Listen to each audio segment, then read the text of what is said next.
Well, we go. Okay. All right, we're live. We're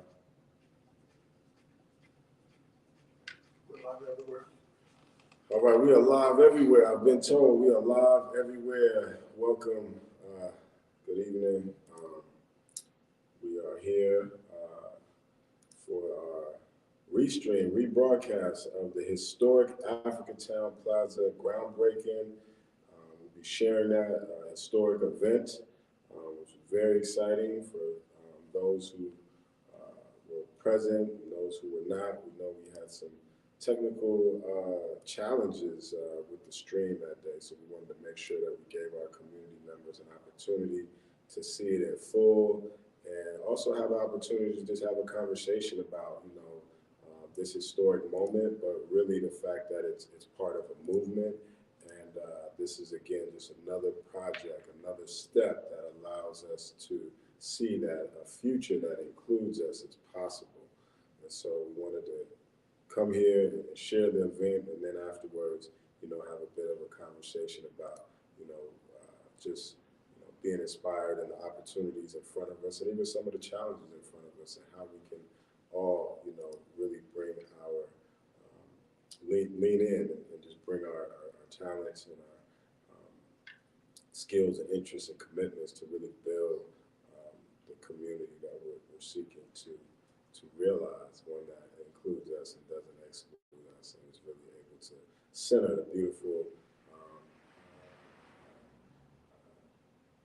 contributions and legacy of the African American community, the Black community that's called the Central District home for nearly 140 years here in Seattle. So with no further ado, definitely want to acknowledge our team, Outside Think, Dancing in the Rain Studios, John Chang, engaging virtual meetings, and Joanne Lexus with Africatown, and Rita Green, and the show may begin.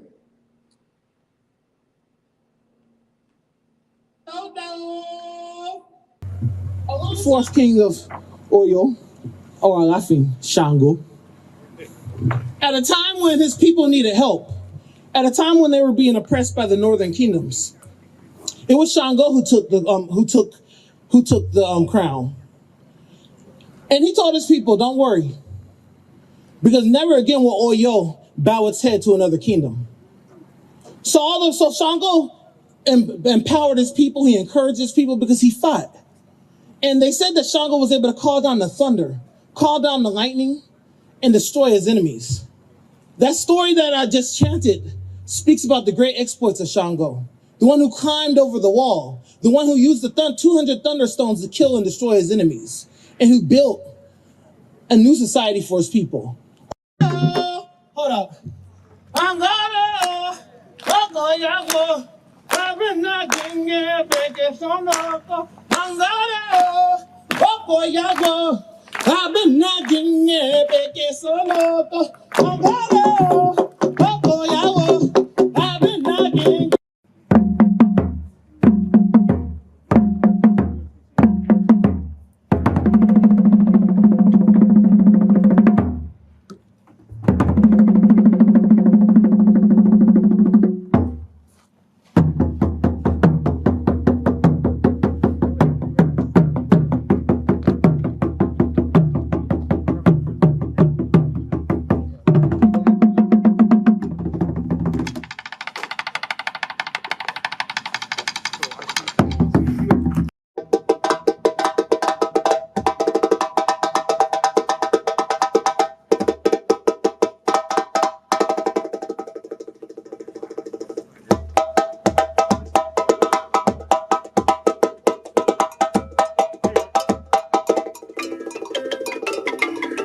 up?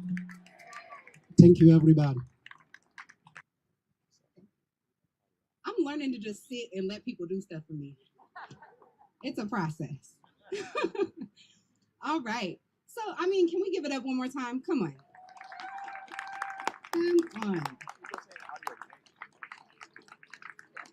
Thank you. And before our next section of the program is actually going to be our libations. And I know Baba Fasami is going to do amazing. I didn't actually share with you all why I got this job. Is it okay to share with you for just a few minutes? Okay. So on this corner, Javon was sharing earlier that there used to be 2 houses and there was 1 lot. We called it the Emoja Fest Peace Center at the time. And I didn't come when they were doing that man work of clearing all the heavy stuff out. But I did come. Thank you for laughing, because I'm like, I wasn't doing that. But, I washed some walls. I organized some books, organized an office. And it was such a transformative time in my life. I learned so much about myself, about my people. I was pregnant at the time, and my 11-year-old is running around here taller than me. So it's a blessing to be on this ground and see all of that energy that we put in, right? Coming and blessing so many other families who are going to live in this property, blessing all the businesses that are going to be in this property. And yeah, I like to think that our positive energy and our love is in the ground of this place. So that's how I got the gig. Next up, we have Brother Fasame, who is coming up to give us libations. Responsible for us being here today. You may know a particular spiritual being having a human experience by the name of Wyking. Where are you, Wyking? Where'd he go? Yes, right? This man, as you all know, is responsible for so many things. My interaction and my introduction to this space when it was those houses was through this brother, right? And the work that he did and the work that he continues to do. He's not by himself by anybody's imagination. And so I want to thank you all for sacrificing your time and your energy to come in the inauguratory groundbreaking of this space. But before we break anything, we must honor those things that allows us to be here. So what I'm going to do is perform a libation. Libation is an ancient indigenous African tradition where we use the elements to honor those things that are unseen, that are always around us, but we can't see. And so we use water, our oldest ancestor, that thing that holds memory, that thing for which we are 70-some% within our bodies. We use this water to pour on the earth, which supports us. And we use the fire of our words to set the intention. And we invite those energies to come and bring positive change towards us. If you do things without those who have sacrificed for you, then they will remind you of where you come from and whose you are. So if you find yourself challenged, you may want to think about those who fed you before you could feed yourself. Those who made sacrifices before you knew what a sacrifice was. Those who did more with less. Because without those, we would not be here. And so I ask you, if you have a belly button, does everybody here have a belly button? Then you have ancestors, right? Then you come from someplace. And it is that energy that will build this space. It is that energy that will maintain this space. Don't get it twisted, right? As much as the physical stuff is really exciting and interesting, right? It pales in comparison to the energy that goes behind it, right? So we ask you, when you pass by this space, when you think about this space, honor not just those who may live here, not just those that you may know associated with it, but those who came way before, right? It's through that honoring that we'll be able to move forward. In most indigenous cultures, you do work now for 7 generations in the future. We are the dreams of those who are 7 generations behind us. It is important that Seattle do not lose sight of those who have sacrificed for us to be here. So I give thanks to all those Shahomis and yes. All those energies that have come before us, all the indigenous upon whose land we stand. I didn't want to forget nothing, so I wrote some stuff down. Thank you. The homeless, the Sekolish, am I saying that right? Shakomish? Say that again. Shahomish? Shnohomish? Shnohomish? Duwamish. So I used to live here, and then I went back east, and then I came back, right? So I forgot and lost some things. Cool head, cool heart, cool spirit, cool earth. We give thanks to the spirit of the north, the south, the east, and the west. We give thanks to the spirit of the earth and the sky. We give thanks to the crossroads of the universe. Ibashe Ifa, Ibashe Orimida, Ibashe Obatala, Ibashe Orimi, Ibashe Ori, the divine self of all those present here. Ibashe Ori is all those who will be dwelling here. Ibashe Oluomi Baba Femifaeni, Oluomi Baba Falalu, Oluomi Baba Shola, Ia Oshuf Milayo, Ia Felabake, Ia Chief Tawalade, Baba Mi Flovi Pega, Arba Mi Abasanya Riade, Ogundi compound of Nigeria, Obeate compound of Kutu Nigeria, O Idea Side worldwide. Jobe, Jobe, Jobe. Ibashe to all the honorable ancestors of all those who are gathered here today. Those whose names we know and those names we do not know. Flesh of our flesh, bone of our bone, spirit of our spirit, blood of our blood.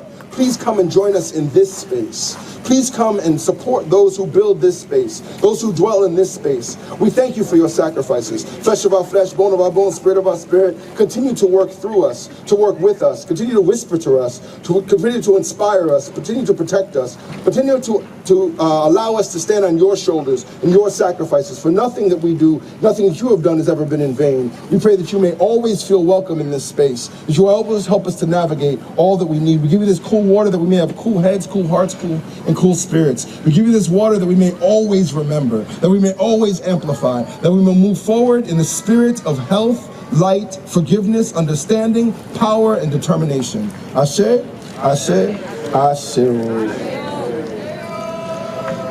Thank you. Have beautiful days. Yes, thank you. I'm back, y'all. And this time I'll actually be singing the Black National Anthem with my good friend E. Rich, who is coming up. And as he makes his way to the stage, I just have to share with y'all that he was sharing about our ancestors kind of telling us if we don't, give acknowledgement. And I was back there trying to say the names of my ancestors all quiet, and I dropped my water bottle. Let our rejoicing rise high as the listening skies. Let it resound loud as the rolling sea. Sing a song full of the faith that the dark past has taught us. Sing a song full of the hope that the present has brought us. Facing the rising sun of our new day begun. Let us march on till victory is won. And hope unborn had died, but with a steady beat have not our weary feet come to the place for which our fathers sighed.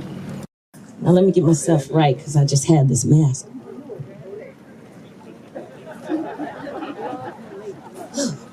All right, I think I'm ready. All right. I came to do a little spoken word. And I'm going to kind of remix it because this started as a vision, open mic at Wade's. Y'all remember? Y'all veterans remember? And then we had a groundbreaking cleanup party here, right? Humanity and darkness and humanity. Scared to doubt the word and doubt the work, to believe that a revolution has a constant continuity. You must learn rebellion if you really want to succeed. Old things, them old things be, come them unknown things, them not so for sure things. Got to get some more things. And here is the more things. This groundbreaking is the breaking ground of something, a dream that is now becoming a reality. Thank you all.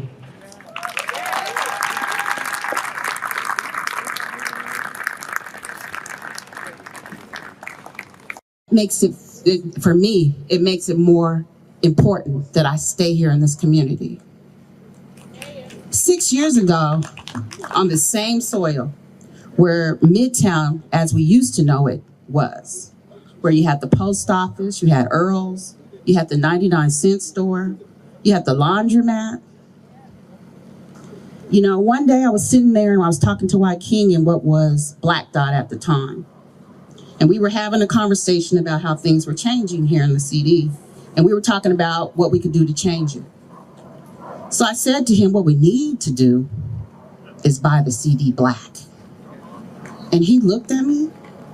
And from that conversation, it was like an extra spark was lit for us to fight harder to maintain our presence here and to bring our families and roots that once were CD residents back here to be landowners, business owners, and residents again.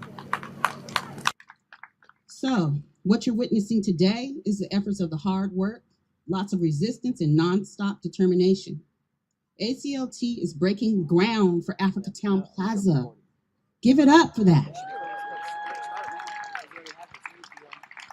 This is a surreal but very real moment, and I want to thank all of our board members, past and present, for committing to our vision and our mission to bring affordable housing back to Central Seattle and our community, as well as our families. My call of action to everyone listening to the sound of my voice, whether you're virtual or standing here in my presence, is to know that this project is one of many and that we need to work together to build stronger love for one another and to unite with each other and not be so divided. This goes for the relationships that we have built, the ones we have severed, for our partners and future partners. We're stronger together, y'all. And I want to extend the olive branch to all the organizations out there that know that ACLT is committed to working with you all that are interested in buying the CD Black again. Reimagine Black Seattle, what it looked like, and reimagine what it can still be. In closing, to my granddaughter, who, as I rehearsed a speech with her in front of her this morning, and tears came down her face. I stand here as a placeholder for you.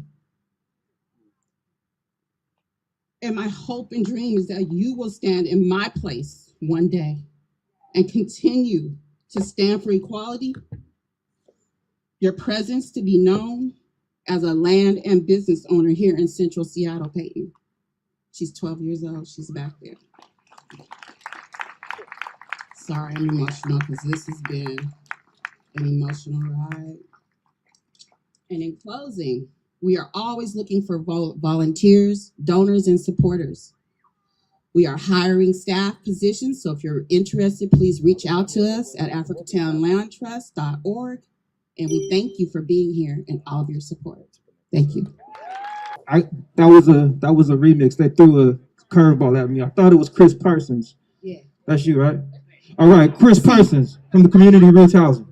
I'm Zach. Can I get my mic for 2 seconds? Y'all, that was me trying to be bossy. This ain't even my spot.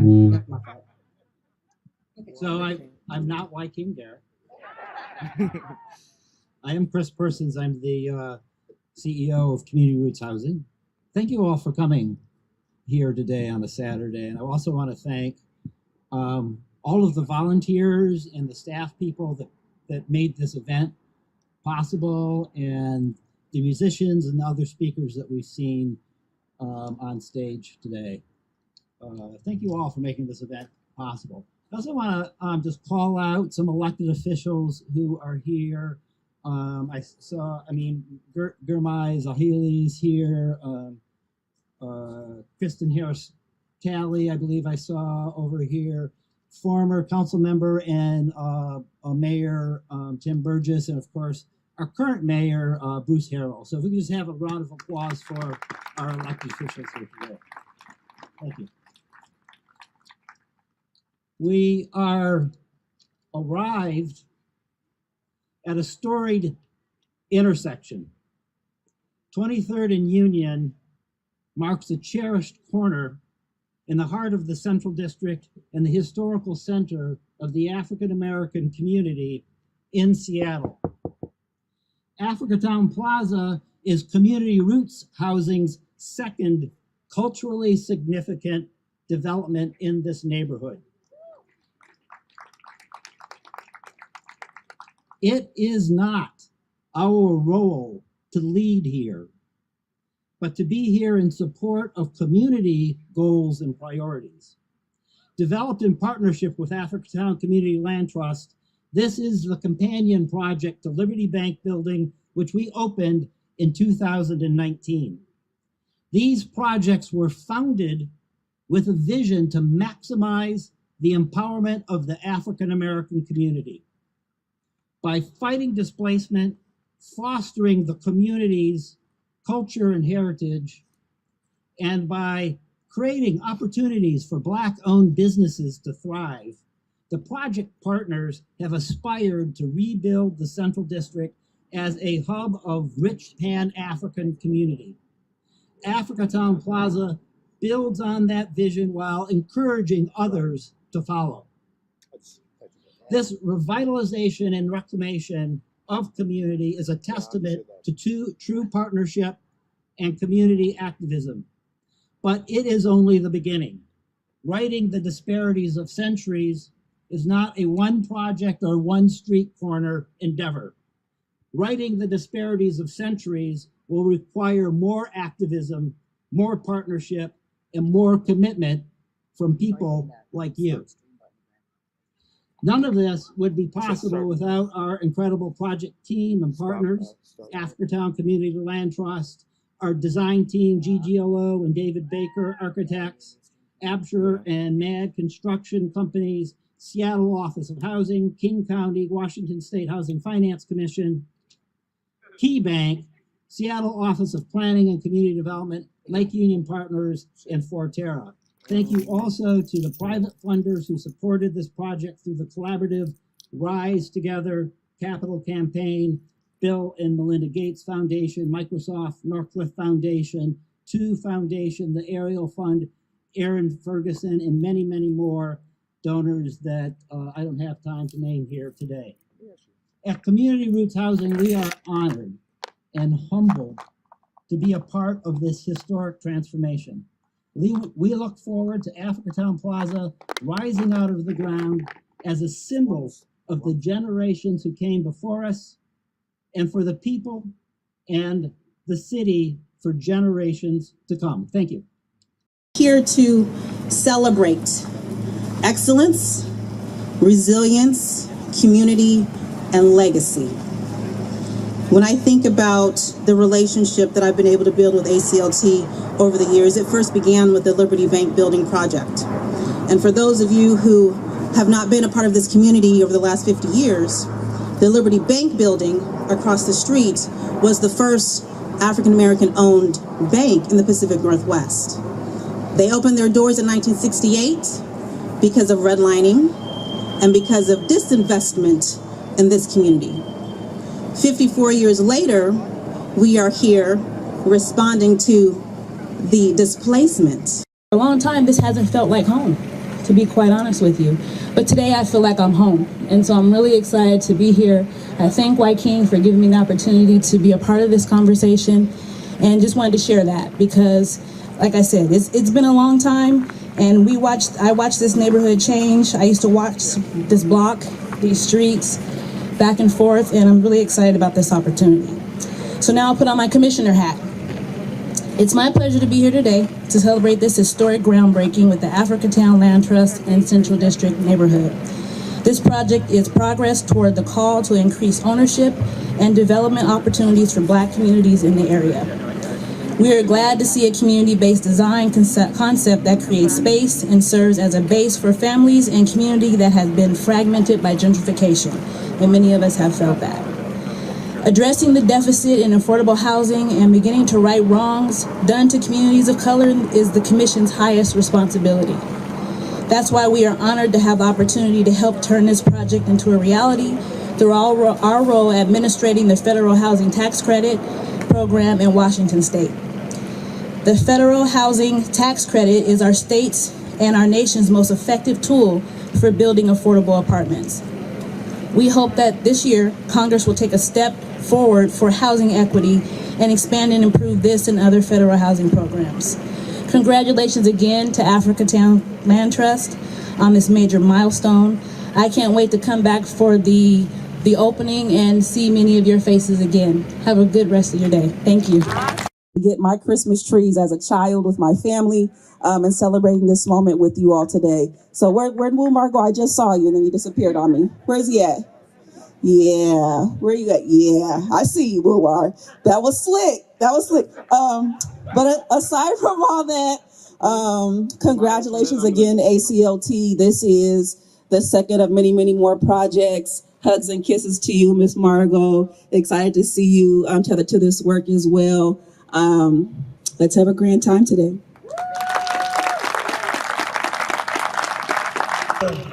He was the DJ when we turned this space. It was just a yard of those, and we turned it into a performance venue, a concert venue. He was our DJ, so it's good to be here. Thank you all for joining us today. 5th day of February. A lot of people are celebrating Black History Month, I think it's probably obvious that at Africatown we celebrate Black history every day, every month. Black history is world history, Black history is American history. And to be here to be able to break ground is, part of our contribution to Black history, right? Because I think the greatest way that we can honor the history, the legacies of those that came before us is to make our own histories count, to make our own histories, our own stories significant, And so, being here half a block from my great-grandmother, Pinky Tyson's house, our family's still there on this site, which was the post office. My grandfather was one of the ones, helping Black contractors get contracts, on that site. And to be here, breaking ground on the site where our family has been for 8 decades, is definitely an honor. It's 2022. It's 140 years from when William Gross bought 12 acres of land from Henry Yesler and established the Central District as a settling place for Black families as he began to partition his land. So 14 decades, 140 years, and we're still here making space. I would like to call up all of the Umoja Peace Center originals that came onto this site when it was, the houses looked worse than the Katrina houses after, the houses after Katrina, and help clean it out. Could I get all the UPC, Umoja Fest, Peace Center originals, young people, older people?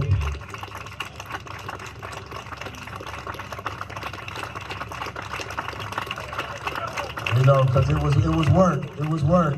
There was nothing here, It was something, so. Tucker was a baby. Where's Dejan? He just came home. He just came home from the military. He was a baby then, He got children. Definitely savior. Waleed, where you at? You was in a handbag. a basket. Brother Curtis Hosny, you came into the Peace Center and yeah. Where is Kyle? Monica. Go there and stage up. Yeah.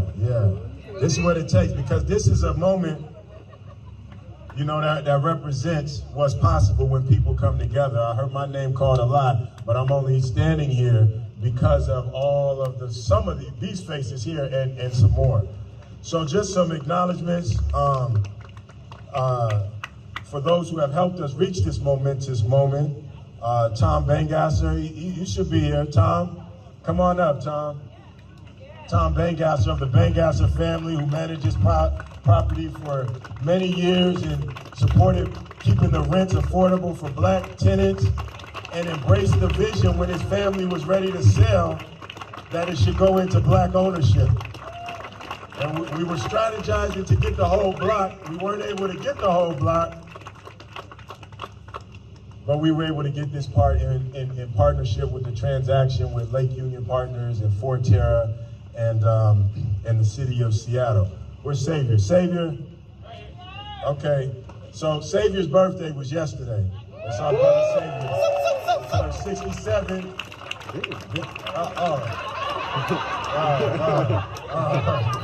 Okay, all right.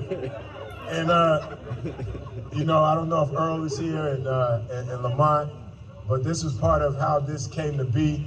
Savior started supporting and maintenance on this site. Then he became the property manager of the site. And when these two houses, which I think were the last two houses assembled for the Bangassers to have the whole block, you know how the Monopoly game is, they came available. And it was a lot of, residents were not happy about what was happening here. And Leaf is not here, and my father's not here. So Amari Tahir Garrett is my father. And Leaf Call, this was 2008. That was a historic presidential election, if y'all remember. And Obama was running for office, and he was talking about, hope and change. And one of the means would be the change you wish to see.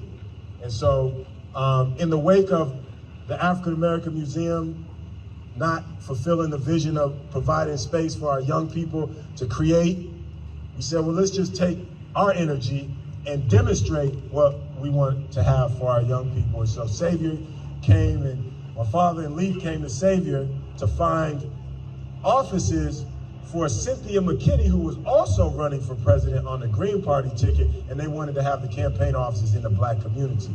And so they went to look, and Savior told my father, oh, well, these properties could possibly be available. So one became the headquarters for Cynthia McKinney's campaign for president in 2008, and Common Ground, which was a Katrina relief effort. And Savior asked, well, what could we do with the other house for the young people? And we were doing projects at SVI with my brother Cochise here with the Hip Hop Youth Council. And we said, well, we had a vision for a hip hop youth center, a cultural center. And so we took what many call a crack house, we said self-medication facility, and transformed that into a positive cultural space for our young people that had a studio, reading room, library, computer lab, all in just a two-bedroom house. The library was in the attic, and we made that happen. Sister Tarasha, Trigger was a baby, right? So I just want to give some of that context of what it takes. And Savior was the first one to bring the thought that we could buy this block. And then I guess it got into my father, and my father came to me and said, well, Russell Simmons and Jamal Carter. Yeah, I was like, how am I gonna just call him up and say, we need $20 million to buy this block. But anyhow, the UPC crew from Wade's, our open mic, answered the call. We replaced it, started working to transform negative culture to positive culture. Redwine was here on that first day too, cleaning up. We began to build, and the vision for Africatown began to emerge.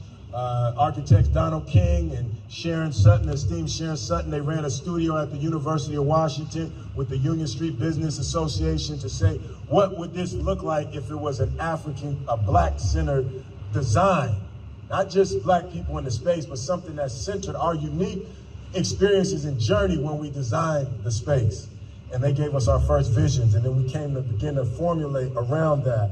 And the ACLT, Africatown Community Land Trust, was formed in 2016 with members of the Union Street Business Association and the Africatown movement, and Earl Lancaster, and Andrea Calpain, and Margot Jones, who is still our chair, and Savior, and then Doris Koo. Doris Koo is here. Doris Koo Red Doors crew, and she connected us with Michelle Connor and Forterra to figure out how we could make this transaction happen. I think it was Lennar Properties was the first ones that had the deal. That deal fell apart, and then Lake Union Partners came in and they were willing to honor the deal for us to acquire 20% of the block at that time. Obviously, we wanted the whole block, you know. We haven't given up that dream, you know, but we're starting with the 20%. We see and Brian Surratt, who's here. He was in the Office of Economic Development, the mayor's office. He played a key role in the city of helping to put the deal together. And we like to say it takes an inside and outside game to win championships, right? And so we appreciate his work. And then the brilliant Sarah Zodi, the architect, came and rallied Black architects and urban planners with community to create our Africatown Design and Planning Committee, which then gave vision to what the block would look like. And we did the installation on Midtown before it was tore down. And that's why you see on the other side of the project, on the Lake Union Partners side, them honoring that work that we put forth of visions for the future. A lot of people said, why would you put something up if it's just gonna get tore down? And it was saying, no, we're putting a projection onto the future, temporarily, what we want to see permanent. The Racial Social Equity Task Force, RSET, the Equitable Development Initiative Team, Uba, Patrice, Michael Blumson, the Rise Together campaign team and contributors, our ACLT board. Could the ACLT board stand up as well? You know, because we're like building. The movement grew. You can come on stage too, because the movement grew. I'm just showing how we progress, right, to get to where we are. Past and present and future, because we are looking for board members and advisory board members and staff members. So tell a friend to tell a friend. And King County Equity Now, we're Momar Hermanstein, because he's the, you know, we can work in the streets and advocate, but you gotta have your in-house real estate brilliance to put these deals together. Momar Hermanstein, we call him, what's his name, Margot? Mo Money Marmar. Money Mo. He doesn't want to talk about anything but how we gonna close this deal. He closed it. $60 million transaction right here. You know. The MAG construction team that stepped up, and Absher, who agreed to the joint venture so that we could get a Black general contractor on the front end of this project. So many times, the final clean, the flagging, maybe some of the painting is reserved for the Black contractors, but we got them on at the beginning, Absher MAG construction with Absher construction. Our MEP is going to be ADEP, that's mechanical, electrical, and plumbing. That's again, the heavy lift scopes of work, the big dollars. So we want to make sure that our projects are maximizing empowerment into our community. And so, thank you all for helping us reach this momentous day of breaking ground. And again, just to the power of the thought, which is, you know, Savior's, he's big on the power of thought. And the first place we have to break ground is in our own minds. We got to break the ground of that status quo of what has been to create what's new. So, you know, to build this new reality, that's what we're here to break ground on. To break ground on a new normal rooted in equity. We got to break that status quo of Jim Crow apartheid that has persisted in the Seattle, King County area. We want to move to a new normal rooted in equity, build that. It takes a lot to do that. And we know breaking ground is not actually the shelter, right? It's not actually the building. It's just the beginning, right? But it's another big step on our journey, you know? And we understand that it's a long journey towards reparation and restoration for what we have experienced in this community and this country, to get to equity. It's a long way to go to having Black developers not have to partner with others, as other groups don't have to partner with anyone to do a project when we talk about equity. It's a long way to go where our general contractors can take on projects of this size and bigger on their own. We understand it's a long way to go. It's a long way to go to have black architecture firms be able to take on the project. We're grateful for our opportunity to assemble a team, and GGLO being the architect of record, but being flexible to bring in other architects. Lori Wilson, our initial, who's a great black woman architect in this community, and David Baker and the Dream Collaborative, and that team of brilliant architects that have formulated this legacy building. We know it's a long way to go from surviving to thriving. We know it's a long way to go to see this land returned and under the stewardship of those indigenous people who originally stewarded this land, the Duwamish and the other coastal Salish and other people. We know it's a long way to go. As Nipsey said, it's a marathon, but really it's a relay.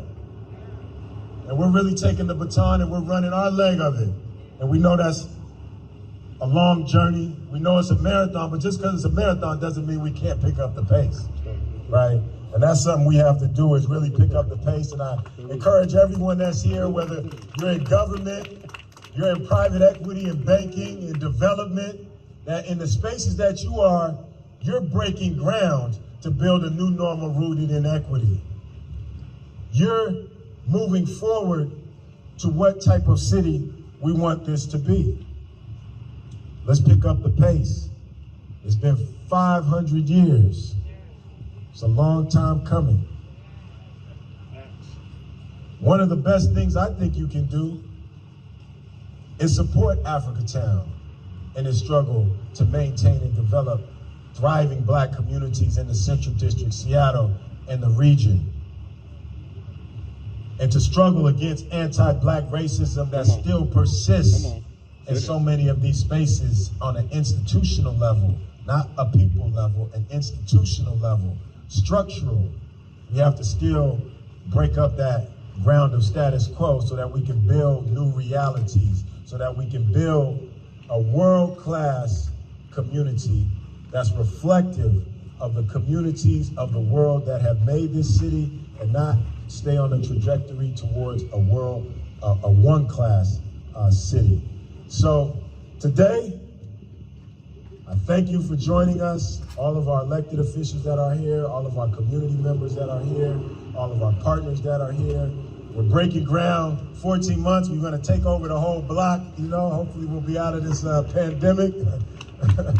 And we'll have a block party to celebrate a ribbon cutting. And to get there, we'll need all your good thoughts, your positive words in other spaces, your putting in PIN codes and unlocking doors and opening doors, so that we can not just be on this site, but we can replicate this on other sites throughout this community, throughout this city, throughout this county, throughout this state, and throughout this country.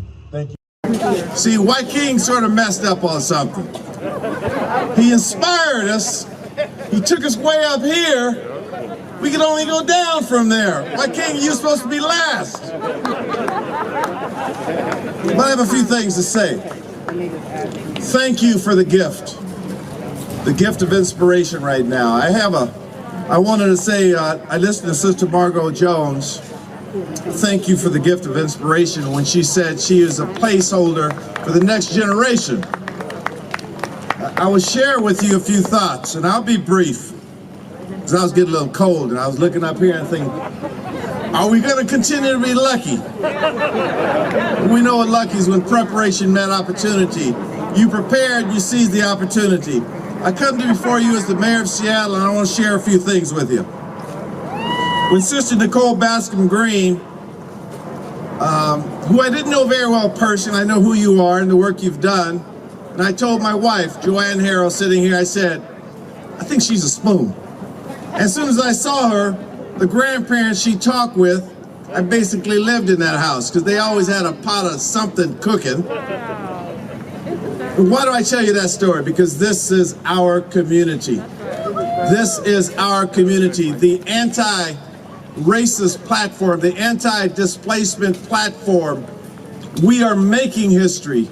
I got to tell you, a few weeks ago or a week ago, Wyking on the forum, I told you a story about when I walked from Garfield to my home. this was the street I walked on. I lived just a block away from your grandparents. I grew up with your mother and father. That's who the city elected. So when you talk about it, I gotta tell you, I was just a little boy walking up these streets. The house that my mother and father came for, my black father bought a house here. He paid $6,000 for this house. They sold it and made some serious dough. They sold it for $30,000. That house is now worth $1 million. Which means what? It means that what I have to do as mayor, and I want to say, Sister Patrice Thomas, you represented the city well, sister. I have people from my cabinet here. I have Gerald Hankerson, Davita Briscoe, where are you? The best thing I could do is make sure I'm bringing in leaders from the community. We see the best in ourselves. She's been hearing me say that since I was 12 years old. You can't fake the funk. Okay? So this mayor here that y'all elected by the biggest landslide in 25 years, this mayor doesn't fake the funk. Community, we're gonna build this agenda together. I'm with you, my cabinet's with you. Wyking, I love your leadership. You remember when, some of y'all too young remember this, when Cassius Clay, who was known then, became Muhammad Ali, knocked out Sonny Liston, he said, I'm a bad man. Wyking's a bad man. We're gonna follow this brother, he's a leader. Look forward to working with you. One Seattle. Something recently that resonates a lot with what today marks. It said if we wait for government, it will be too late. If we do it alone, it will never be enough. But if we do it with community, we know that the abundance will be given to all. And that's what I think of with what is today. I first moved here in 1999. I lived just a few blocks from here. In this building, today is about more than the artists who are going to be able to celebrate and enshrine Black culture in this space. Today is about more than the small businesses who are going to open on this block and generate Black wealth for generations. Today is about something bigger. Today is about a movement. Today is about a movement to create a new normal. Today is about community ownership. Today is about deepening our roots in the historic epicenter of Seattle's Black community. All right. Hello, everybody. Thanks for having me. First, I just want to say, this is no better way to celebrate my birthday today than to be here with you all celebrating this momentous event. It means a lot to me. The Moja Peace Center, it was a main building block in my life. It told me the importance of the unity in community. We had literally everybody from all walks of life here. We all came together. We all did our programs, had fun, and most importantly, it was a positive experience. I can say that I literally had no negative experiences at the Peace Center. It's literally what it was, the Moja Peace Center.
Oh, sorry. You got it? Okay. Hey, man.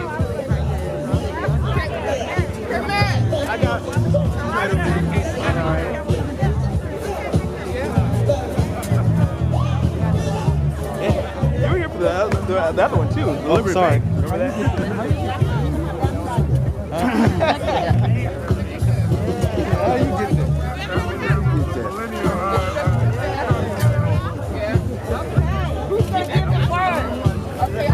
Don't know what time it is. Who's gonna get the word? Is there a? Who gives the word? I gotta make sure I get this good. I'm gonna give the word to Rosh. Hey, Fred, hold on. We need youth in the front. Okay, man. Where's Peyton? Where's Wally at? Oh, there he is. My bad. Excuse me. Multiple times to take pictures with the shovels. This is just the first one.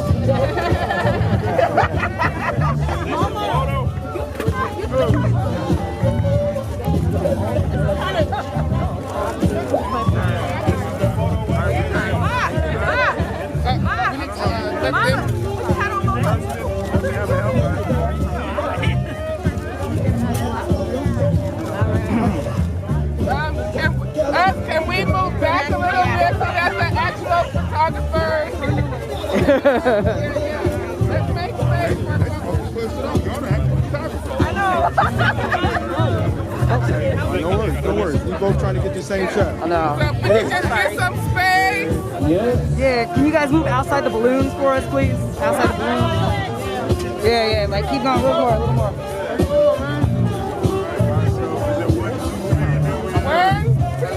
Sorry.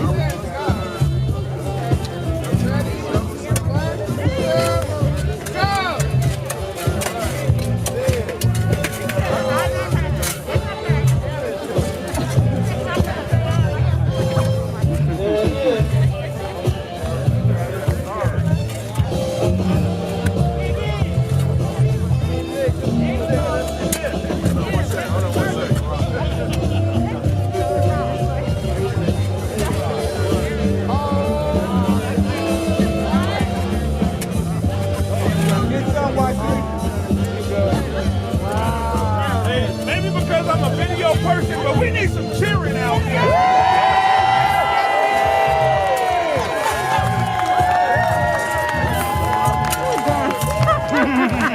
My man. All right, John, what you doing?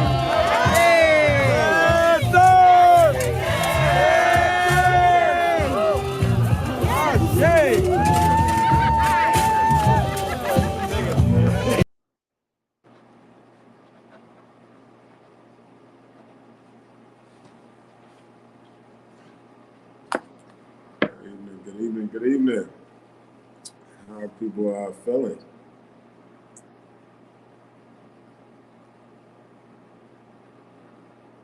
All right, yeah, thank you all for joining us. For those that I have not had the pleasure to meet, I'm Wyking Garrett.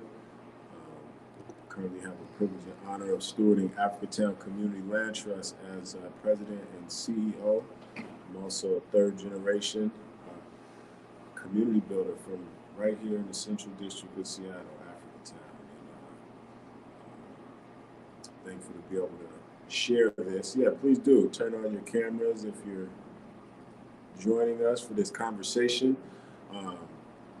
We want to really kind of talk about the significance of this and the context for this great and historic day that was February 5th, 2022.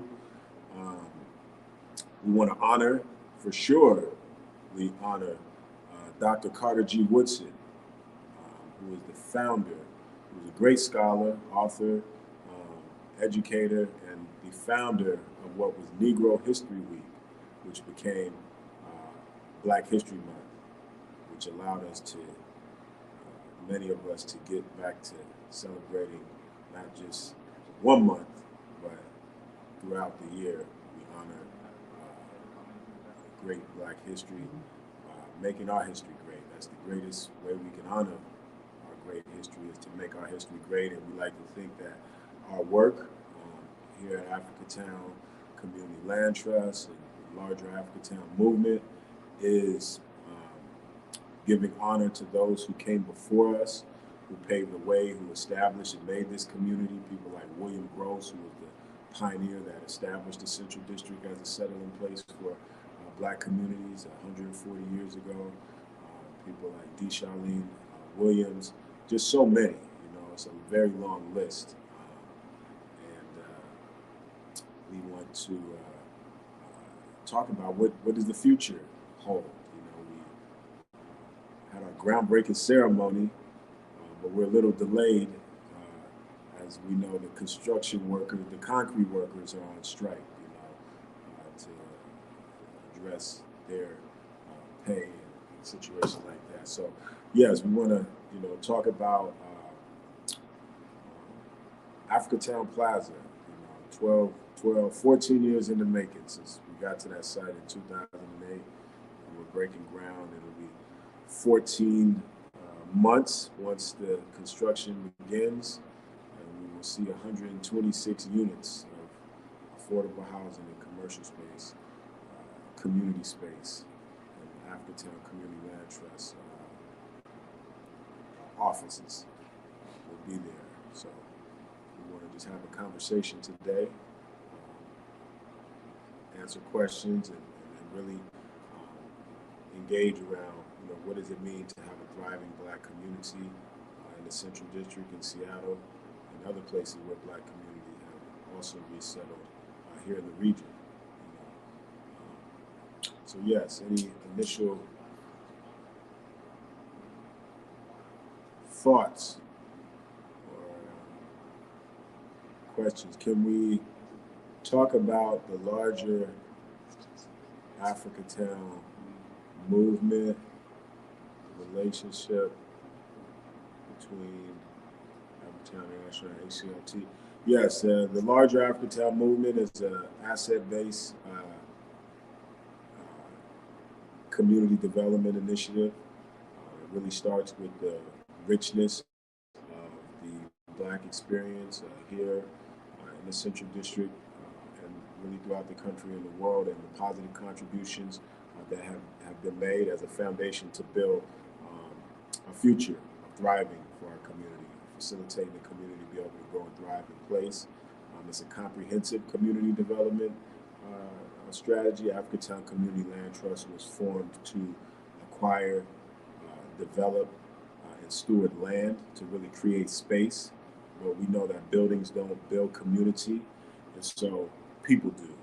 And so we have to also focus on developing our community members that have often been denied the full range of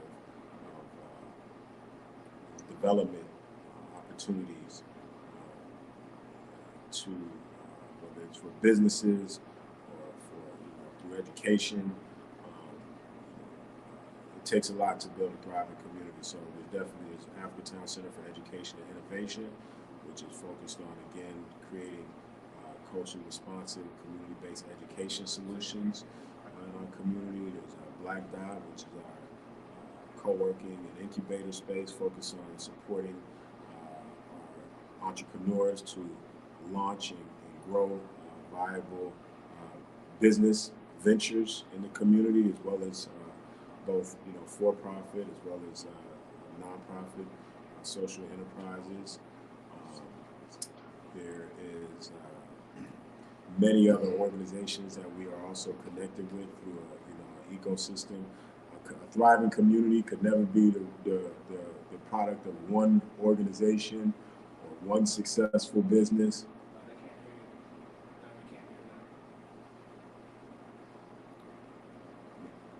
Nobody, you can't hear me. No, they can hear you. Oh. They're trying to get, John was trying to get your attention.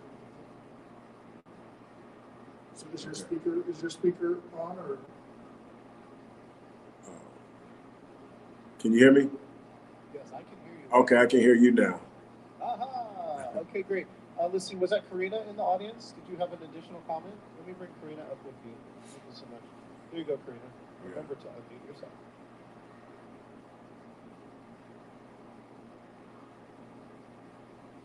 No, that was great. I just wanted to hear more about the different parts of the movement, you know, in addition and collaborating with the Land Trust.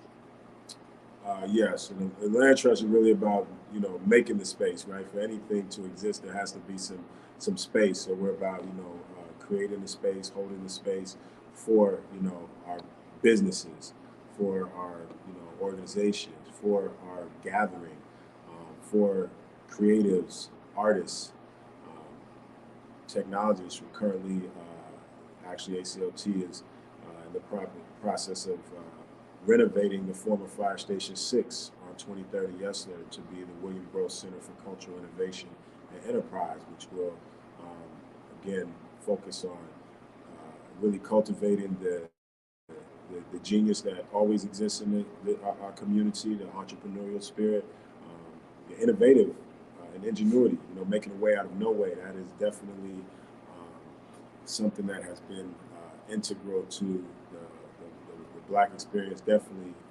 in our society where we've been limited in many of our resources. But that same genius has not been connected to the innovation economy that has grown all around us. And so being intentional about building that ecosystem, the innovation ecosystem, entrepreneur ecosystem around the William Gross Center as an epicenter. I think the question about Africatown International is not within this particular ecosystem, entity that took, you know, just took part of the name and has, you know, done their own, you know, thing. So just to be clear about that, it's caused a lot of confusion. But, yes, Wyking. Yes. There was, this is John, I know there were some questions while it was going on, while you attempted to get the entire block but didn't get the whole block. Can you shed a little more light into what happened there? Yes, it was a matter of timing and access to capital. I mean, that's really what it came down to. The family was at the point they were selling. There was one family member who had been a managing partner for many years who wanted to create a deal for us to acquire the whole block and take the necessary time, but his family member partners voted to sell the property at that time for $24 million, and we were not able to access that level of capital. That's kind of one of the challenges too, right? I know in Black-owned businesses, access to capital is one of the challenges, and this is kind of the same thing. Well, yes, this is a compounding residual effect of Black people who were brought here, and their labor capital was extracted and invested into the American, you know, enterprise, and they were not able, have not been able to access that capital and that wealth. You know, the maldistribution of wealth for, you know, 400 years. It's just like compound interest can work for you or work against you. And so clearly there has to be some interventions and redistribution, equitable distribution and access to capital. Because this is, again, that is a recurring theme that opportunities come up in the type of real estate market that we're in. Obviously, you need to have access to capital, and that is why we have been pushing forth and working to establish a focused billion-dollar, really anti-displacement and equitable community development fund for Africatown, because it's not just at the developer level, our level of acquiring and developing land, the capital that's needed there, but also when we get into our contractors, wanting to have Black-owned contractors participate on projects. When you look around the sites, you don't see many. You don't see general contractors of scale through this state doing large projects, and a lot of that, again, comes back to access to capital and the barriers that produces. And then when you get to the business owners, as John mentioned, coming into new construction and the tenant improvement costs that come with that, again, access to capital is a barrier. So we see the same, you know, primary barrier across the board. And so a big part of our work is also pushing to make sure that we're getting greater capital access for our community, as well as coming up with innovative mechanisms, and structures, and solutions. And this is where more people and more minds are needed, to get to those solutions. It takes a lot of stakeholders, and a lot of different spaces being influenced. But Wyking, I know before we move on, what a momentous and celebratory moment. If we don't mind, right, I want to get the moment to do this. I'm going to bring a few people on. I know who have their cameras on here. In a moment, I don't ask you to just unmute. I just want you to say congratulations, Wyking, right? So congratulations to Africatown, So yeah, there we go. Yeah. Congratulations to Africatown. Yeah, Of course, I'm bringing myself off here. Bring up Nixon. Yeah, here on the count of three, everybody, do me a favor, unmute. Right, go ahead and unmute. Right, I see you. Unmute, right? I see a few of you, Melody. Oh wait, I turned off unmute. You're like, why can't I do this? Because we were trying to make sure you didn't talk over the video. Okay, now try. Let's see. Everybody. Constance got it. Melody got it. Good. Johan's got it. Okay, already here on the count of three. Let's say congratulations to Africatown. Ready? 1, 2, 3, go. Congratulations, Africatown. Champagne or something like that. Anybody here now, since we already have people up, anybody want to just say congrats or just any comments about, especially about watching that video? It's so great that we got a chance to be there, because I could not be there that day. Yeah, I got to see part of it, and I was out delivering STEM packages to young girls that were training in the computers and things. Just got back, but it's been really a pleasure to work with Wyking and all its staff at Africatown on this project and others. And for me, at my age, it's just wonderful to see a group of young people so dedicated to advancing the needs of Black people, without care for themselves really, but to honoring our people, community, and thinking about all different levels of our community in their work. And I'm just proud to have that opportunity to do anything with you. Thank you so much. We have to say thank you to you, Miss Connie Proctor, is our real estate, our brilliant real estate, wise real estate attorney, which none of these transactions probably would have happened without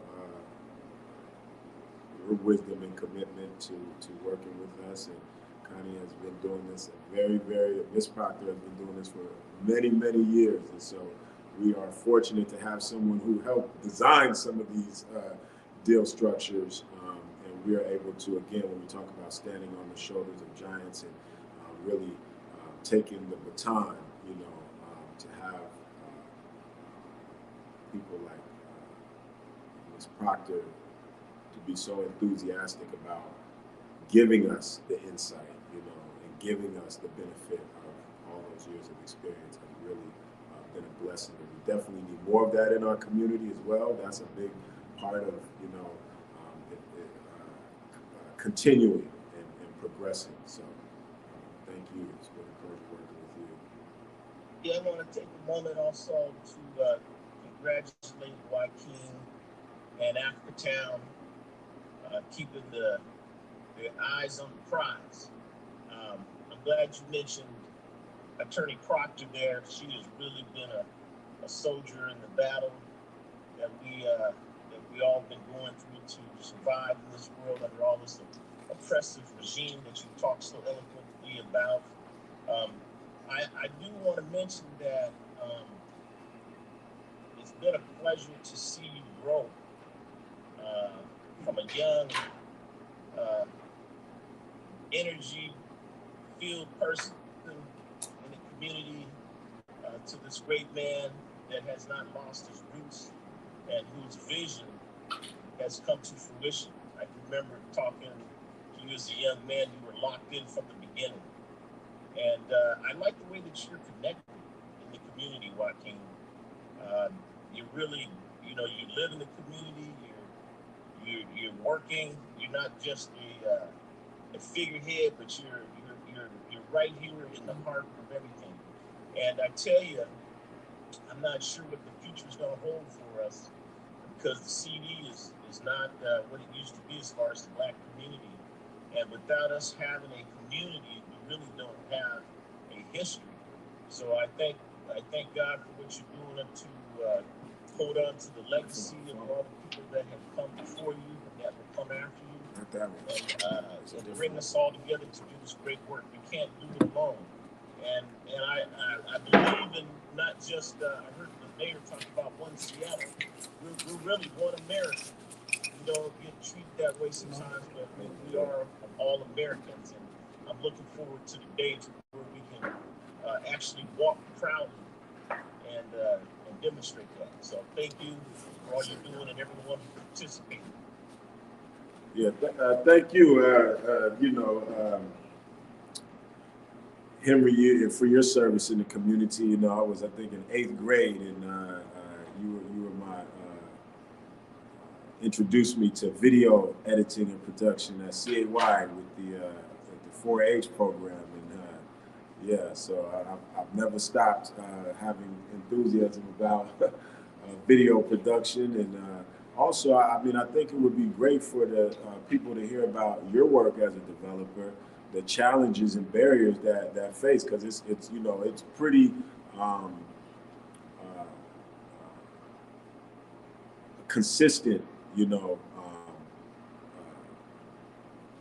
difficulties that Black developers face, you know, and again, William Gross was a developer in 1882, so, you know, 14 decades later, just by default, we should have some, you know, prominent and developers at scale, but we know that there's been a lot of intentionality in terms of keeping this out. But if you want to just speak to the work that you're doing and what you see as necessary to help us get to the place that we all envision, many of us envision.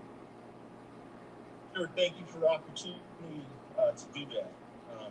It's very kind of you, and I think very wise of you also, because it gives me the opportunity to recognize the elders that are not just came before me, that are even working with me.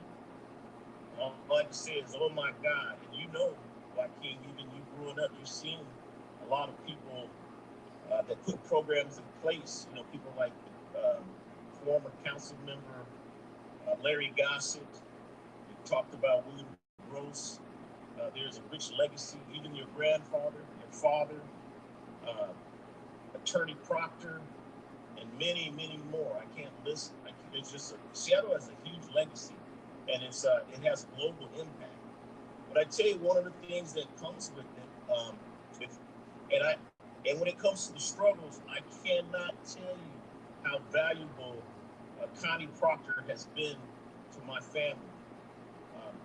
When you're out here trying to do something for your community and even yourself, you know, creating a legacy, we become targets. And when you become a systemic target, it's really rough to get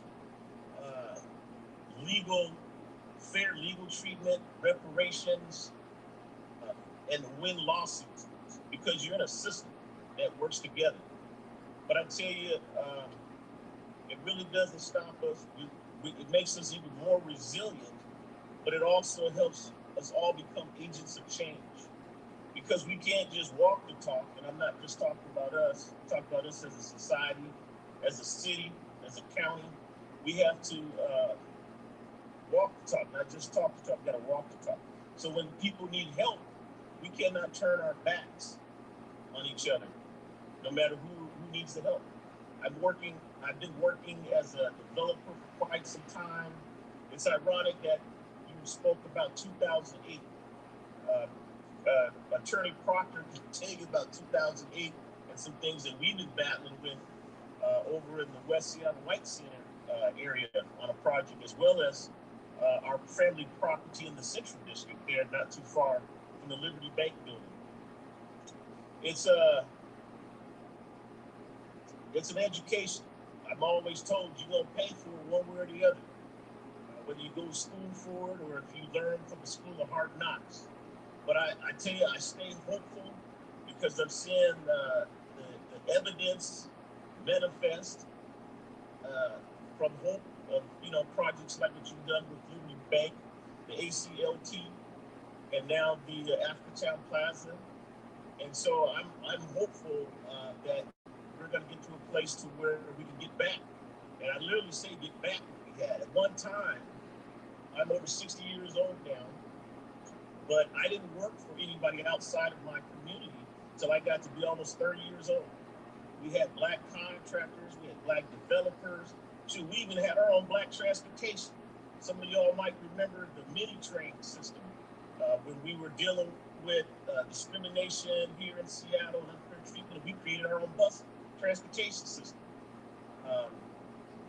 So speaking back to the struggles, it doesn't, you know, when we make up our minds, not just us as people of color or black people or African American people, whatever the case may be, when people make their mind up to work together and make something happen, it happens. And we have to be agents of change. Sometimes we got to deal with different approaches to it, but we have to look at the end result. So we have a society here in Seattle, Washington, that if you go all over the world, they tell you that, man, they heard that Seattle was the best place to live, right?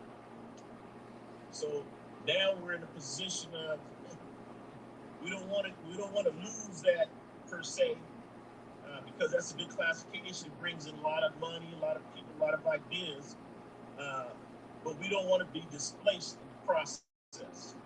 So gentrification, and I'm speaking as a developer, it does not have to be a bad thing. It can really be a partnership thing, but that's a whole nother discussion. And if we get the opportunity to move forward, unlike a few projects I have, I'd love to be able to volunteer my time 100%. That's all I want to do is have my financial situation secure, which is not a whole lot of money. It's just a couple of projects that we invested in, and I'd love to be able to volunteer my time to help develop more electrical engineers like myself, more master electricians like myself, more video production people like myself. And we have a whole history of gaining and losing. And I'm not sure where we're at right now, plus or minus, because we're in a struggle to get more young people trained in the trades, mechanical people, which is heating, ventilation, air conditioning, plumbers, electricians. So I'd like to be a part of what not only we bring those people and outreach to those people, but we develop those people. We have to develop those skills. I was part of the Model Cities program, so whatever ideas or skills I had got developed, and that's what made me who I am today. There was a program at one time called Rent-A-Kid. So because of the child labor laws, at one time when we were in actual chattel slavery, you know, the children went with the parents. There was no daycare. So at one time in our area, there was no daycare, so we had a Rent-A-Kid program. So the contractors who were still in the neighborhood working, or other business people, they watched us as children.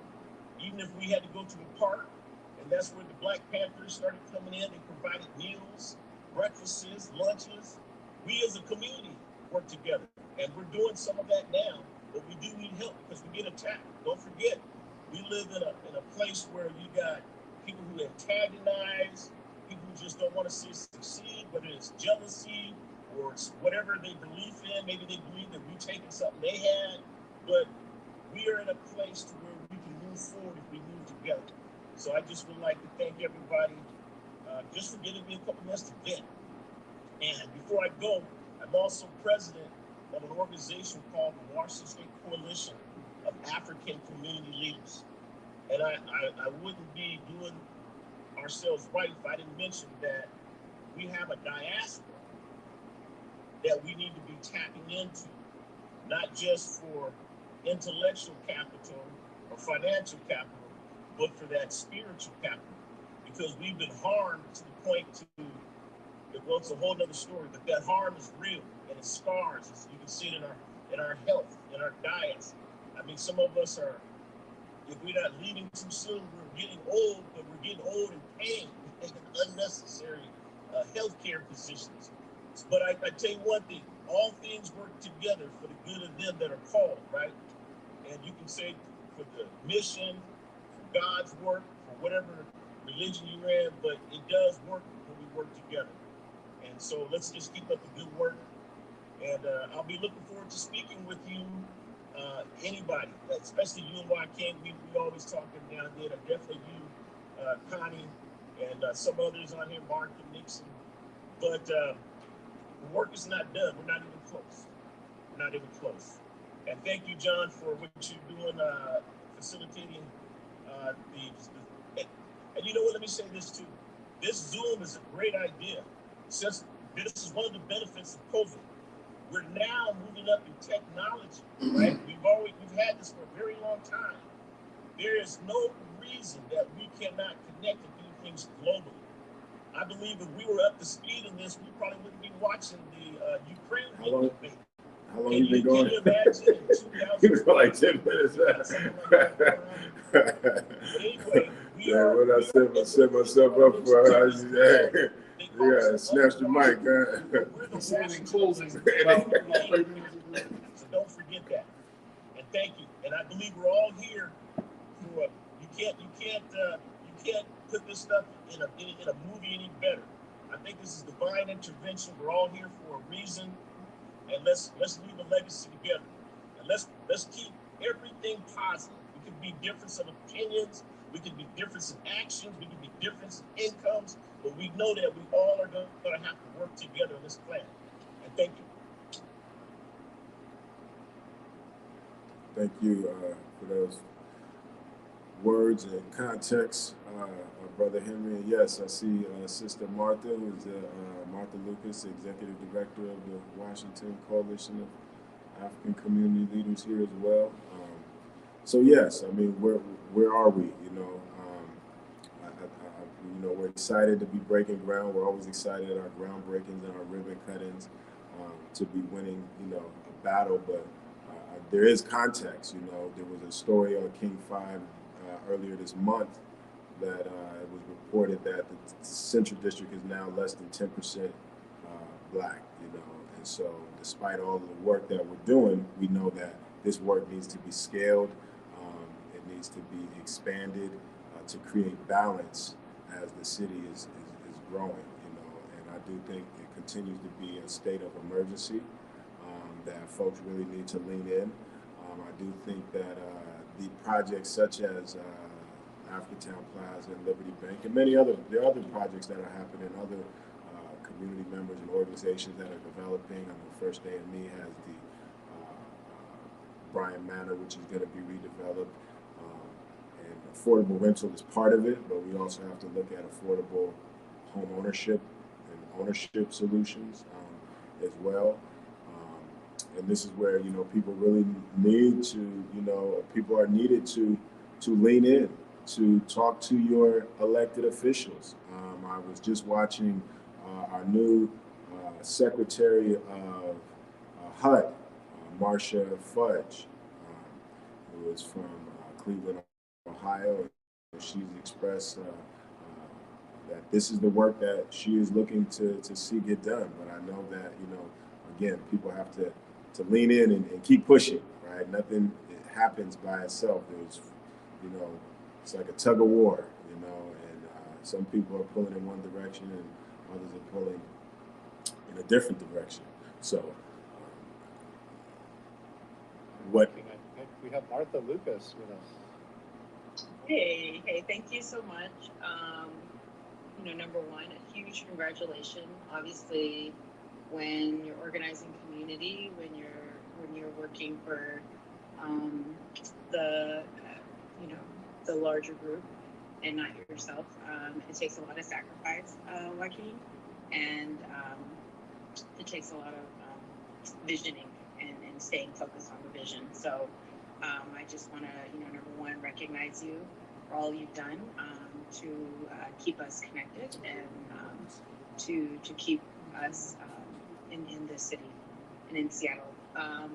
In terms of, I wasn't going to announce this publicly, but I feel like this is probably the best forum to do.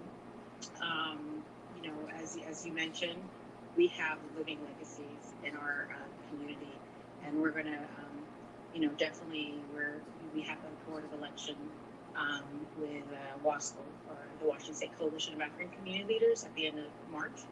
and you'll be getting a call, and we're going to definitely honor a lot of the history, the living history that is here. But as Henry had talked about, but I do want to publicly acknowledge in honor of Women's History Month, if you want to say that. I want to challenge you, Wyking, to have us work together and doing some recognition for the women, especially because, as we all know, there's always women behind every movement, and one of the living legacies we are planning on honoring is actually Connie Proctor. We just have to keep in mind that it's not just those who are always in the forefront of these fights who are doing a lot, but also those who humbly come around and do things from the back. And so we're going to take that time to acknowledge several people who are kind of in the back as well, but who keep us where we are and safe and protected. So I just want to make that announcement. We're always looking to work with you, and just tremendously honored to be invited and to see. I can't say that I've seen you grow, but we definitely run in the same circles. We have some of the same friends, so I'm just really proud to see you and all the work Africatown has done. Thank you. Just a reminder. Thank you, and that's great to hear. I was going to say, I didn't know you were going to announce that. I was going to say, yeah, we have a living legacy right among us, and we have another. Rita Green was the daughter of the late D. Charlene Williams, and is definitely carrying on that spirit. Has just joined us, and we're fortunate and privileged to have her as a part of the team at Africatown Community Land Trust as well. And I do want to just make sure that we're focusing. I'm here to just help make a contribution, but we really need to be talking about what the future of this city is going to be and how we are going to really increase our influence to help shape it. Because as again, the ribbon cuttings, the groundbreakings, every 3 years are great, but we see cranes everywhere, and most of what those cranes are building are not facilitating a future for our community. So again, I look at other projects.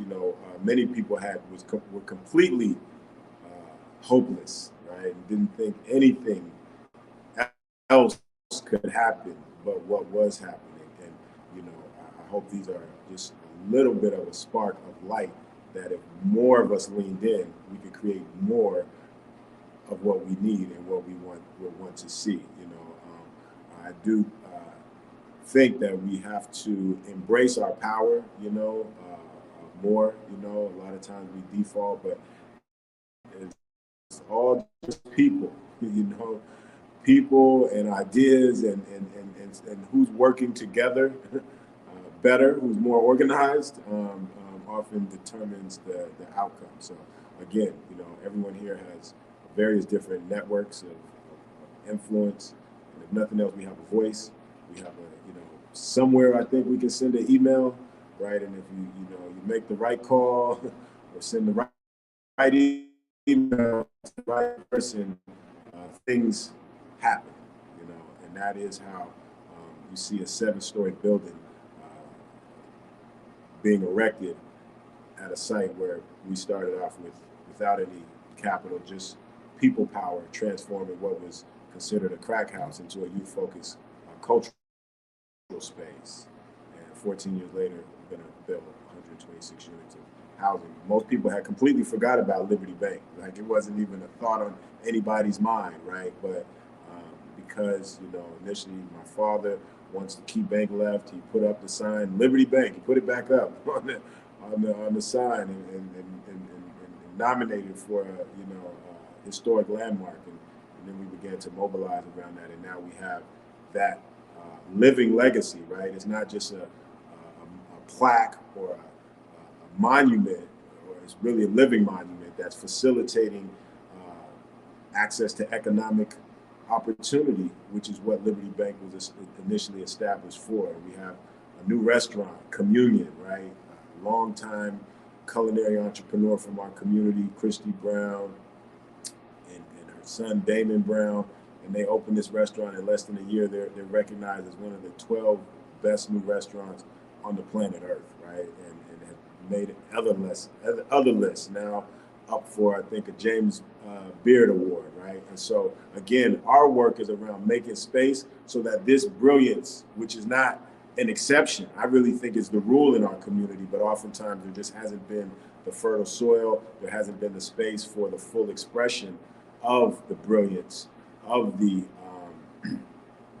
genius in our community. And that's what, you know, our focus is. And everyone can have a role in making space, right? You know, for others, wherever your sphere of influence, even making space for the conversation, making space for new ideas to come in, making space for new possibilities to be put on the table is where it starts, because they are in the process of figuring out how to build condos and communities on Mars and the moon.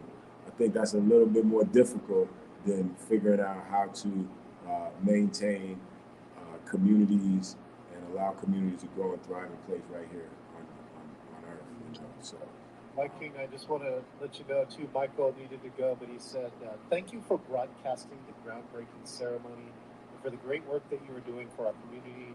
You're dear to us, and I'm prepared to support the ACLT work. That's it, Michael. And then Martha, would you like to come up and ask this question? Yeah, I just want to piggyback off of what you're saying, Wyking. Did you want to do like a follow-up forum and discuss how organizations with their respective networks could maybe work together? I know we will have a series of forums addressing some of these specific issues coming up. I think May. I think if that's a different type of forum, you know, we're always up for forums, you know, and discussions that are generative and really lead to, you know, action and greater possibilities. So that's something that I think we're definitely interested in moving forward those conversations. Yes, where we're at, you know. Right now we are in the midst of a recovery, you know, and is that recovery going to be equitable? That remains to be seen, and it really, I would say, remains to be seen based upon how much influence those of us who are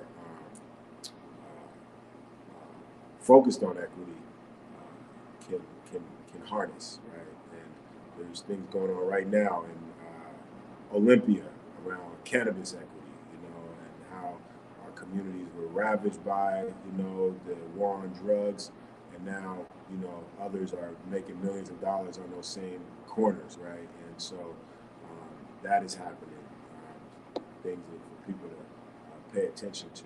But yeah, I'm interested in also hearing just some other voices that are here, folks that are, you know, I'm not familiar with. I think there was some different locations happening. I thought I saw Canada.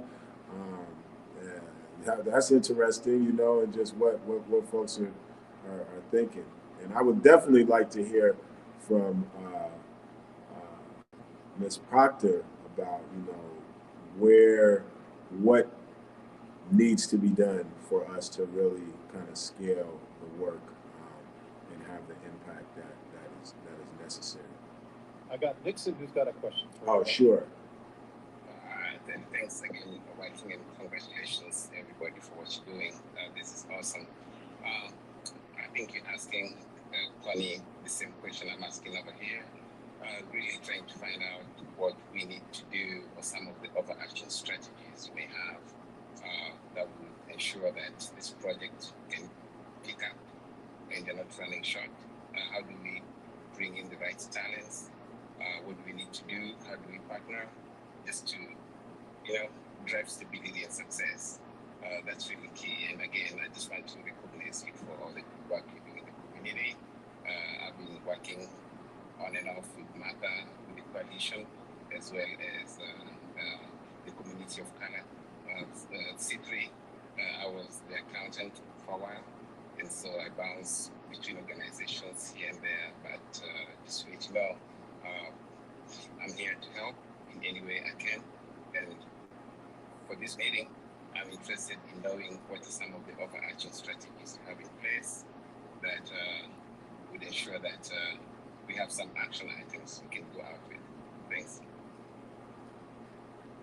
Well, I would say that, as Wyking mentioned, the biggest barrier we have is access to capital. And there is money out there, but usually you have to get the support of someone with influence over the money to get that money. And Wyking's done a good job of that. And I think working with KCN and other organizations that help push that is very helpful. And then building, and I think Wyking's working well on this now too, trying to build a capital base.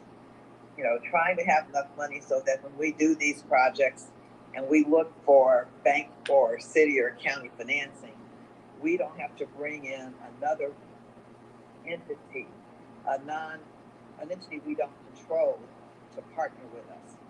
And that's one of the issues that I see, because then we don't control what really happens in the project as much, and we don't build the capacity to grow as big as some of these other developers. So building capital, and then as he mentioned, influence, getting the people who know people.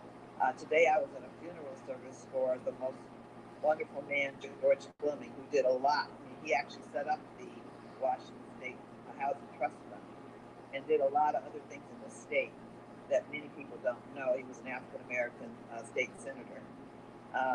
And working with, just in that meeting, I ran into a number of people that I talked to about, building more housing for the Black community, and how proud I was of Africatown, and I needed them to help me find more money for Africatown.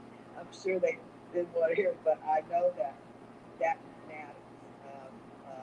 Today there's a meeting coming up with some people in the state that I happen to know since they were children. And so I'm going to try to use my influence to convince that person to do something that he may or may not think he's going to do. But I think that's working together and trying to pool our resources. And then sometimes organizations just backing each other, backing each other is important. And we don't have a strong legacy of that in our community, which we need to build. If Martha's trying to do something and she needs support, Wyking needs to be there. When Wyking's trying to do something, Martha's group needs to be there. We need to back each other's organizations and not let them pit us against each other, but work together. That's really important because there's strength in numbers. And the other thing is there's pools of money that we never tap into, like the capital fund. There's in Olympia, there's different little pools of money, and we're not necessarily knowledgeable about all those pools of money. And I think somebody needs to get knowledgeable about all those different schools of money and how we're going to get those funds available to us. There's a lot of resources coming up that I think we can tap into, but we just got to be smart about it. I know there's some people working on it, but we just have to be smart about it and make sure, this is important to me, that make sure that money is going to benefit our community. That's important. Also, Henry, to chime in here too. Henry, you have another additional point? Yes, I had just a quick comment and two quick questions before we wrap up. One, I'm in 100% agreement with Connie's comments, as well as you've commented on that a little bit also, and I believe Nixon, Mark, and everybody's on the same page. And now that I'm a little older, a little grayer, a little more broke down, I can't get out there and dig or operate all that heavy equipment as much as I used to. But I am a part of other community organizations like the Rural Esquires, Table 100 also, where we got older people, and we can organize to help support you, like to do those trips to Olympia, to advocate.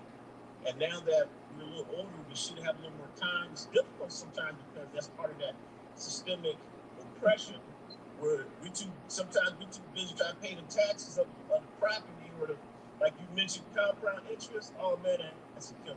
That is a killer. We get targeted for that. Some people are getting 1-2% interest, and we get 8, 9, 10, 12.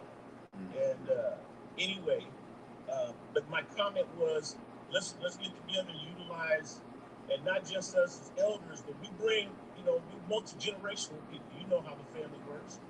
We got part of the thing I was doing when this had started, I'm dropping off some youngsters, trying to help them stay healthy. I got them over here at LA Fitness. They'll be coming back to the visit pretty soon, but that's part of what we do, multi-generational things. The two comments I have, though, one pertains to how we support, say, like the ACLT projects in a way of saying, you familiar with the SOIC from like model cities, where there was like training and a lot of different things, and eventually became part of the Seattle Community College piece and stuff like that. But the comment I'm asking, the question is, has Africatown considered something like that to help people be able to afford and get training, to be able to stay in these places and for their, the next generation to progress? And then the second question I have, and you can answer them both, I'll take them like off the air, I guess they kind of say, is now I know we've talked about this in the past, and we talked about the Liberty Bank. Now, I was there as a youngster in '68 when it opened. I still have the picture where I was shaking hands with then Governor Dan Evans, and I was a little kid. It was kind of cool. But my point is, we've been having these conversations about bringing, and to Connie's point, bringing back some type of financial institution. So is Africatown going to participate in that, or is that out of your scope? Or, I know you're supporting it, but I'm just trying to get in alignment, because we've had some discussions with economic empowerment committees and that type of thing. But I think the time to do a lot of stuff is now, because we can't afford to wait no more. So I'll take the response. Yeah, thank you. Great question. Thank you. Great questions. Yeah, the answer is yes. As far as the training, we are considering how we can establish training pathways to maximize, again, the participation. All of our projects we look at as, incubators for more, for greater, right? And so right now, having a general contractor as a part of a joint venture for our project is, I think, unprecedented, right? Right now. And so, again, just like we don't want to have to be forced to partner with any organizations as a developer, we want to see our general contractors be able to take on a project of such scope and size independently also. But we also see there's a pathway. And so we've been very intentional about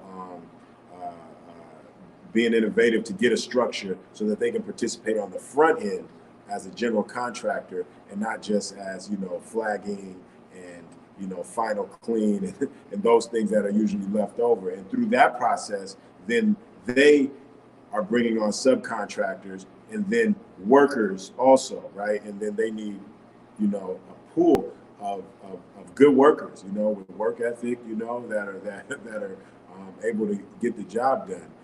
So we are considering how we can, play a greater role in that. Part of the William Gross Center for Cultural Innovation is, again, focused on, economic development, but also workforce development and facilitating those pathways. And then the second point on the financial institution, we are working on a CDFI, a Community Development Financial Institution, which is, in a sense, a community bank with Africatown. We needed to, kind of really pace ourselves to a certain degree. Can't do it all at one time, though a lot does need to happen, given the context. But, over the next year, we'll be really working through that and should have something to, serve the community come 2023. So those are the answers to those two questions. And one of the other things that I think is important, back to the question about what is the overarching strategy, right? If we know access to capital is a primary barrier, it's important that we identify, as Ms. Proctor was saying, where are the pools of capital that people are accessing that is eluding our community, and making sure that we go to those sources and we're speaking and advocating to make sure that we're getting our distribution. And so some of that takes research, right? And so that's another area, that people can focus on, is actually finding out where these resources are, because we see things happening and people have to access capital to make the things happen, to build the things that are going on around us. And so when we talk about a new normal rooted in equity, one side of that for us is access to capital, land and access to capital to develop, and the other side is control of the resources that are supposed to impact our lives. Because there's a lot of other, groups and organizations that have been, collecting resources and building capacity in their organizations and building wealth in their communities in the name of serving our community. One of the things that Housing Secretary Marsha Fudge identified is that anywhere from 40 to 60% of the homeless people experiencing homelessness in this country are Black people, right? And we just opened up 150-bed Banu community home, which is an enhanced shelter program focused on reducing the overrepresentation of Black men in the homeless population in the former Cato building. But this is the first thing of this size that we're aware of in this state, even though we're over-indexed in the population having these problems. We're grossly under-indexed in receiving resources to address the problems in our community. And this is where we need voices saying that is not acceptable. We should be receiving, the resources in proportion the way we're experiencing the problem, because we're going to know the problems best, because they are our family members. They're not just a problem to solve, but these are our family members, people that we know, we care about, that we see. And so solving the problem or not solving the problem directly affects our quality of lives, our quality of our life most of the time. You don't, leave the job and go to another world. We're close to the end. I think a couple minutes left. Reparations, I want to say that everyone that wants to help our community should be speaking about reparative and restorative policies. And those policies translate into resource distribution. That's what policy and that's what politics is. Who gets what, and so that has to be raised. We do have unique issues based on our unique experience in this country. And those problems cannot be solved by just, lumping everybody in under a minority or a disadvantaged, group label. We have contributed, again, significantly, 300 years of labor capital. The land was just the land without the labor capital. There's lots of land on this earth that is still not developed. And so it was the actual labor capital that was extracted through very violent, very vicious means that provided the source, the wealth of this American enterprise. And so there has to be a reckoning with that. A lot of people like to skip over that. A lot of people are not aware of that, right?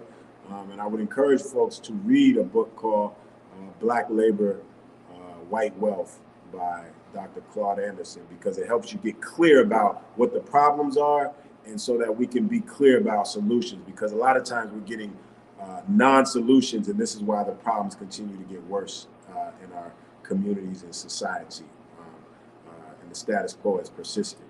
But we're here to disrupt it. We hope everyone here is raising their hand to be a disruptor, and we all can do more. It's a marathon, but it's really a relay, but we got to pick up the pace. So let's all look at what we can do more. That's it. Thank you so much, Wyking. Thank you, everyone, for taking time tonight to be able to watch the historic groundbreaking. You know, Wyking, the one thing I think Melanie has something. I think Melanie's raising her hand. Oh, excellent. Yeah, I just had one comment. Of course, congratulations to everyone. I'm a Seattle homer. I'm from here and was raised in the city as well. But I also wanted to address when you said reparations, education, right? What are you going to do with all that money if you don't have an education? And literacy, 82% of our high school seniors are graduating not at a high school senior reading. Yeah. So it's very important when you're reading contracts to buy a home and things like that, and property and car, you have to know what you're signing. And so my sister and I, obviously Wyking knows this, developed tons of education materials. Feel free to call on us anytime. We're really focusing on literacy right now, and nutrition and health. This body is the only thing that you need your whole life, period.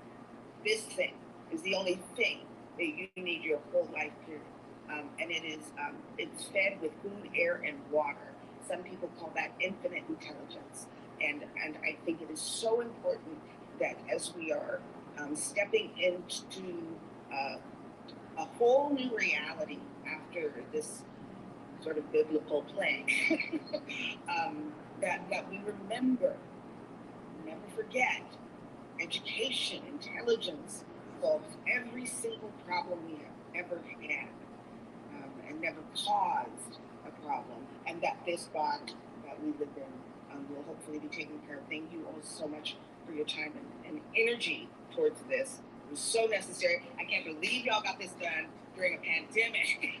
I can't believe you guys did this right now. It is so on-crack-a-lacking. That's power. Beautifully said, Melanie, and we hope that we are creating space for us to be literate and to heal, because I 100% agree with you. Literacy is so critical for us to access our, potential, our infinite intelligence. So yes, we know throughout our history, just the ability to read was considered a significant threat, right? That was actually punishable by capital punishment, right?